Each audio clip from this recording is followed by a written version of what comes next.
नमस्कार, मैं हूं अभिषेक त्यागी। मुख्यमंत्री नीतीश कुमार जिस वक्त महिला चिकित्सक नुसरत परवीन को नियुक्ति पत्र दे रहे थे, उस वक्त जब नीतीश कुमार ने चिकित्सक का नकाब हटाने की कोशिश की, उसका हिजाब हटाने की कोशिश की, तो बवाल भड़क गया। तमाम विपक्षी दल ये सवाल खड़े करने लगे कि इस तरीके से किसी महिला के साथ करना ठीक नहीं है। इस तरीके की बातें कही गई। उस वक्त नुसरत परवीन का भी बयान आया, उन्होंने कहा कि मैं अब जॉब नहीं करूंगी। तमाम तरीके की बातें सामने आई। हालांकि इस हिजाब को लेकर पहले भी कई तरीके के सवाल खड़े हुए थे। जिस वक्त चुनाव चल रहा था बिहार का, उस वक्त भी ऐसी बातें सामने आई थी कि हिजाब नहीं हटाएंगे, लेकिन वोट देने के लिए तो चेहरा दिखाना पड़ेगा। हिजाब के अंदर लड़का है या लड़की है ये तो बताना पड़ेगा। आपको पासपोर्ट बनवाते हैं, आप बाहर जाते हैं, वहां पर एयरपोर्ट पर भी आपको दिखाना पड़ता है अपना चेहरा। समझ में नहीं आता कि हिजाब को लेकर इतना बड़ा बवाल क्यों खड़ा कर दिया जाता है। खैर, अब इस मामले में एक नया पेच सामने आया है। पेच यह है कि जिस नुसरत को लेकर तमाम विपक्षी दल एकजुट होकर उसके लिए लड़ाई लड़ रहे थे, वो नुसरत तो हिंदुस्तान की है ही नहीं, वो नुसरत तो बांग्लादेशी है। उस नुसरत की जब हकीकत पता चली तो समझ आया कि भारत की विपक्षी पार्टियां तो बांग्लादेशी महिला के लिए लड़ रही हैं, उसको हक दिलाना चाहती हैं। अब पूरे मामले की जब सच्चाई सामने आई तो जाहिर तौर पर जमीन खिसक गई हकीकत को जानकर। अब नुसरत की एक सहेली है, दोस्त है, उसका भी बयान सामने आया है। उसने कहा है कि नुसरत तो दोबारा से नौकरी ज्वाइन करना चाहती है। मतलब जो नुसरत उस वक्त ये कह रही थी कि मैं नौकरी नहीं करूंगी, छोड़ दूंगी, अब उसकी भी अकड़ ढीली हो गई है और वो वापस नौकरी पर आना चाहती है। सबसे पहले उस सहेली का बयान सुन लीजिए, उसके बाद में नुसरत की हकीकत आपको बताएंगे कि बांग्लादेश से नुसरत का कनेक्शन आखिर क्या है। जी की बैचमेट हैं आप बिल्किस जी, क्या लग रहा है नुसरत जी कब ज्वाइन कर रही है? थोड़ा नीचे रखिए। मुझे खबर मिली है कि वो कल ज्वाइन कर रही है। अच्छा, कल कितने बजे खबर मिली है? कल का खबर कितने बजे ज्वाइन करेगी मुझे नहीं पता, बस खबर मिली है कि ज्वाइन करेगी कल। आप उनकी क्लासमेट हैं? जी। अच्छा, नुसरत के बारे में और क्या जानती हैं, क्योंकि आपकी क्लासमेट रही हाँ, है? वो हमेशा वैसे ही पर्दा में रहती थी जैसे वहाँ पे आप लोगों ने देखा। बस तो लोगों ने पहले चेहरा देखा जो तो पंकज सर मेरे साथ मौजूद हैं, लगातार इस मामले पर अपनी नजर बनाए हुए हैं। पंकज सर, नुसरत तो ये बोल रही थी मैं नौकरी नहीं करूंगी, अब उसकी सहेली का भी बयान आ गया है कि वो नौकरी पर वापस आएगी। लेकिन हैरानी तो ये है कि जिस नुसरत के लिए विपक्षी पार्टियां आवाज उठा रही थी वो तो हिंदुस्तान की है ही नहीं, तो आखिर क्या हम बांग्लादेशियों के लिए लड़ेंगे हिंदुस्तान में? क्या कहेंगे पंकज सर? नहीं, जो बंगाली मीडिया में जो रिपोर्ट हो रही है उसी के आधार पे मैं बोल रहा हूँ। जी जी जी। ये जो कहानी है नुसरत की कि 1991 में इसके फादर और इसके दादाजी दोनों 1991 में इसके फादर इसके दादाजी बांग्लादेश से यहाँ पे आए थे। ठीक है, ये वहां की मीडिया की रिपोर्ट है। ठीक है। और वो कोई वहां इलाका है मीरपुर, ठीक है, सब डिवीजन है। हाँ हाँ, और वहां से ये लोग माइग्रेट करके आए थे। और ये वहां की मीडिया में जो चल रहा है उसी के अनुसार बता रहा हूं। अब मुझे लगता है कि इस बात की जांच होनी चाहिए कि 1991 जो डेट बताया जा रहा है उसके बाद आए हुए लोगों को क्या भारत के नागरिक माना जा सकता है या नहीं। ये अलग बात है कि हमने ही ये कवरेज किया है कि कैसे बांग्लादेशी आकर वहां वोटर आई कार्ड और आधार कार्ड बनवा लेते हैं। बिल्कुल हो सकता है कि नुसरत 1991 के बाद चूंकि इसने मैट्रिक पास किया तो इसके पास मैट्रिकुलेशन का सर्टिफिकेट भी बंगाल का है। लेकिन इसके फादर और इसके दादाजी इनका कहां का सर्टिफिकेट है, कहां के रहने वाले हैं, इसके बारे में एक बार जांच हो जानी चाहिए। क्योंकि अगर ये बांग्लादेशी है और इन्होंने अवैध तरीके से घुसपैठ करके भारत की नागरिकता ली है तो ये फिर बिहार सरकार में सरकारी नौकरी पाने के योग्य नहीं है। बिल्कुल। भूल जाइए हिजाब विवाद, भूल जाइए किसने क्या कहा। सबसे बड़ी बात यह है कि क्या अवैध तरीके से घुसे हुए व्यक्ति के परिवार वालों को नौकरी दी जा सकती है या नहीं दी जा सकती। ये है। तो भाई इसीलिए चेहरा देखना जरूरी है बिल्कुल सही बात है कि सर। कौन है वो, बिल्कुल कौन सही है बात है सर, चेहरा देखना जरूरी। और देखिए ये कुछ चेहरा अगर चलिए हिजाब हटा दिया, नकाब हटाया, तो उसमें गलत क्या है, क्योंकि आप बाकी जगह भी तो हटाएंगे। आप अपना चेहरा वोट डालते वक्त जाएंगे, वो तो चुनाव आयोग ने भी कह दिया था कि हटाना पड़ेगा। आप एयरपोर्ट पर जाएंगे, वहां भी हटाना पड़ेगा। हमने तो कई बार ऐसा देखा है कि नेताओं के साथ फोटो खिंचवाने के लिए, क्रिकेटर्स के साथ, अभिनेताओं के साथ फोटो खिंचवाने के लिए मुस्लिम महिलाएं खुद अपना हिजाब हटा देती हैं। तब क्यों, तब परेशानी नहीं होती, तब कोई प्रॉब्लम नहीं होती। परेशानी अभिषेक हिजाब हटाने को लेकर नहीं है। नुसरत का बयान कभी इस मामले में आया था? अब हो सकता है कि वो बहुत बेचारे प्रेशर में है, और प्रेशर कई तरह के होते हैं। उस वक्त समझिए कि नीतीश कुमार एक उसके दादाजी की उम्र के होंगे, गलत। और नीतीश कुमार के बारे में जो भी जानते हैं वो हर कोई जानता है कि नीतीश कुमार इस तरह के आदमी नहीं है, वो हिंदू मुस्लिम वगैरह इस तरह का उनकी छवि भी नहीं है। उल्टा उन्होंने बिहार में मुसलमान बच्चियों के लिए बहुत काम किया है, बहुत काम किया, उनकी शिक्षा को लेकर, उनकी नौकरियों को लेकर। आज नीतीश कुमार हैं इसलिए नुसरत को बिहार में नौकरी मिली, नहीं तो बंगाल से उसको बिहार में आने की क्या जरूरत थी? बिल्कुल सही बात।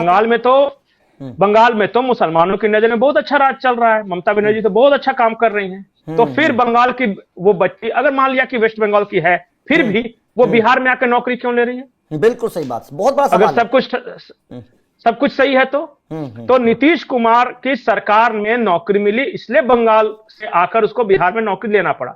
नियुक्ति पत्र दे रहे थे। अगर मन में किस तरह का भेदभाव होता तो ये काम भी नहीं करते। उन्होंने एक बच्चे की तरह उसे कहा कि ये क्या लगा के रखा है, तुम डॉक्टर हो। और इसको इस तरह से किया जा रहा है कि जैसे कि बेइज्जती कर दी। और मैं बार बार बोलता हूं कि ये जानबूझकर एक एजेंडा है, जो कि ये कहा जा रहा है कि आप बुर्के वाली का चेहरा चेक नहीं कर सकते। आज कहा कि नौकरी में चेहरा नहीं देख सकते, कल को ये कहेंगे कि एयरपोर्ट और वोट देते समय नहीं देख सकते। क्यों नहीं देख सकते भाई? ये तो पता चलना चाहिए ना कि भाई उस नकाब के पीछे है कौन, वो नुसरत है या कोई मर्द है या कौन है, कौन आके नियुक्ति पत्र ले रहा है, कैसे पता चलेगा? बिल्कुल पंकज सर, इसी बात पर गिरिराज सिंह का भी बयान एक बार सुन लेते हैं। उन्होंने इसी तरीके की बात कही है, देखिए जरा गिरिराज सिंह ने क्या कहा है। नीतीश कुमार जी ने कोई गलत काम नहीं किया है। अगर कोई नियुक्ति पत्र लेने के लिए जा रहा हो या जा रही है, क्या उसका चेहरा नहीं दिखाएगी? ये कौन सा, ये कोई इस्लामिक देश है? नीतीश कुमार जी ने एक गार्जियन की हैसियत से, आप पासपोर्ट लेने जाती हो तो दिखाती हो कि नहीं? आप एयरपोर्ट पर जाते हैं तो दिखाते हैं कि नहीं? पाकिस्तान और इंग्लिस्तान की बात करते हैं। ये भारत है, भारत में कानून का राज चलेगा। नीतीश कुमार ने सही किया। लड़की कह रही है कि अब नौकरी रिफ्यूज कर दी उसने, वो रिफ्यूज करे या जहन्नुम में जाए। तो पंकज सर, गिरिराज सिंह ने भी यही बात कही है, इसी तरीके की, भाई आपको हटाना तो पड़ेगा, आपको दिखाना पड़ेगा ना अपना चेहरा। उसमें परेशानी क्या है? आप अपने मर्जी से कुछ भी करो, और अगर आपको कोई देखता है तो फिर आपको सवाल खड़े कर देते हैं। सवाल तो है ना विपक्षी राजनीति। जी सर, एक बात और कि जब हिंदू दीपू दास को मारा गया, तब क्या हिंदू उसी तरह सड़कों पर उतर जाए, हाँ तोड़फोड़ करने लगे? यही जाहिलपना दिखाएं। आप एक नकाब, वो भी अच्छी भावना से हटाया गया है, तब आप पूरे देश में सड़कों पर उतर रहे हैं। पाकिस्तान का डॉन जो है, वो बदमाश गुंडा, वो नीतीश कुमार को धमकी दे रहा है कि मार देंगे तुमको, जान से मार देंगे।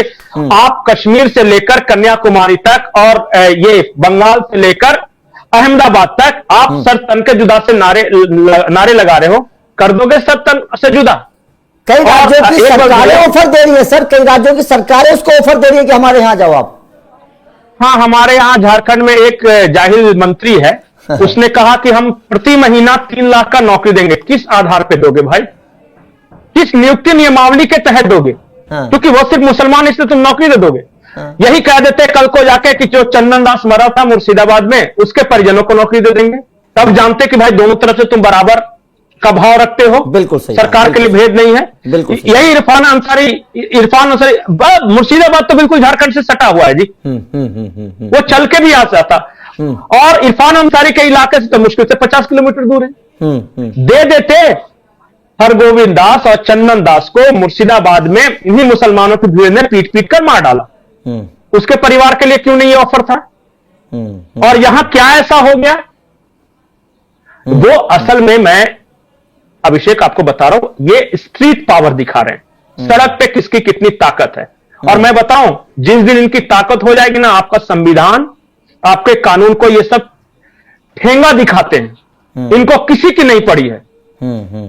ये ऐसे जाहिलों की फौज है कि जहां इनकी ताकत बढ़ेगी जीना मुहाल कर देंगे। और ये बात आज मैं बता रहा हूं, आज दीपू दास के साथ हुआ है बांग्लादेश में, परसों मुर्शिदाबाद पश्चिम बंगाल में चंदन दास के साथ हुआ था। एक दिन यही हाल अभिषेक त्यागी और पंकज प्रसून का भी होने वाला है, अगर उनकी संख्या ज्यादा हो गई तो। सही कह रहे हैं। तो हमें उस जाहिलियत के खिलाफ लड़ाई लड़नी है।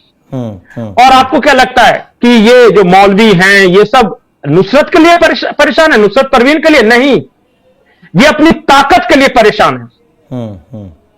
कि मैं जिस ताकत के बिना पे ब्लैकमेल किया करता था सरकारों को, अब क्यों नहीं ब्लैकमेल हो रहा है? बिल्कुल आपको पता है इसी देश में सुप्रीम कोर्ट का फैसला पलट दिया गया था शाहबानो मामले में, सुप्रीम कोर्ट का फैसला। तो न ये सुप्रीम कोर्ट को मान रहे हैं, न ये आपके देश के नियम कानून संविधान को मान रहे हैं। कल को जाके ये बोलेंगे कि हमारा चेहरा कैसे चेक कर लिया एयरपोर्ट पे, हम तो भाई मुसलमान हैं। कल को बोलेंगे कि वोट देते समय हमारा चेहरा कैसे चेक कर लिया। कल को यही लोग इस बात के लिए लड़ रहे थे कि स्कूलों में हमें स्कूल ड्रेस पहनने के लिए क्यों कहा जा रहा है, हम तो हिजाब पहन के आएंगे। क्यों आप हिजाब पहन के आओगे? क्यों आओगे? जब सारे बच्चे स्कूल यूनिफॉर्म पहन के जा रहे हैं तो आप क्यों आओगे? बिल्कुल सही बात है। इस बारे में मैं बार बार बोल रहा हूं, कई देशों ने इसी वजह से इन हिजाब पर रोक लगा के रखा है। आपके बगल में श्रीलंका है, उसने रोक लगा दिया है। आप भूल जाइए फ्रांस और जर्मनी या यूरोपियन कंट्रीज को। जो बात हमारे देश में क्यों नहीं लग सकता? और खास करके सरकारी कर्मचारियों को सेंसिटिव जगहों पे नहीं पहनना है। अगर आपको इस्लाम को मानना, अपने घर पे मानो, वहां आप गवर्नमेंट जॉब में हो, आपको गवर्नमेंट रूल बुक फॉलो करना होगा। और आपको अलग अपने आप को विशेष समुदाय जो कहते हैं, काय का विशेष, किस बात का विशेष? इस देश के सारे नागरिक एक समान है, हमारे संविधान ने लिखा है। तो हम तो भाई सबको इक्वली ट्रीट करेंगे। आपको लगता है कि आप विशेष हो, तो जहां आप विशेष, आपका ट्रीटमेंट मिलता है, देख लो जो विशेष बनाया था उन दोनों देशों का क्या हाल है। अरब में मैं एक डिस्कशन में ये बता रहा था, पैगंबर मोहम्मद साहब का परिवार इस तरह बुरके में नहीं घूम रहा है, नहीं घूम रहा है। अरब देशों में खुलापन के अब धीरे धीरे प्रोसेस शुरू हो गया है।